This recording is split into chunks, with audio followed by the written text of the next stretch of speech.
خبر انتشر على مواقع التواصل الاجتماعي الساعات اللي فاتت بانتقال مصطفى شوبير حارس النادي الاهلي للنادي الزمالك. قبل اي كلام نصلي على رسول الله على افضل الصلاه والسلام، وما تنساش تعمل لايك واعمل متابعه عشان تبقى اول واحد تشوف الفيديوهات الجديده. في خبر انتشر الساعات اللي فاتت على مواقع التواصل الاجتماعي ان حارس المرمى النادي الاهلي مصطفى شوبير هيروح نادي الزمالك.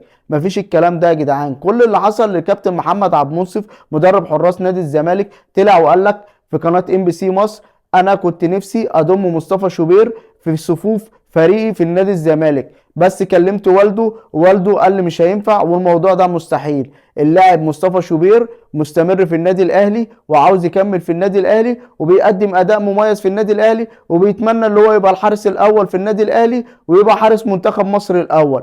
لكن هو ينتقل من النادي الاهلي او العروض اللي بتجيله مش متقبل الموضوع. خبر انتشر على مواقع التواصل الاجتماعي الساعات اللي فاتت بانتقال مصطفى شوبير حارس النادي الاهلي للنادي الزمالك.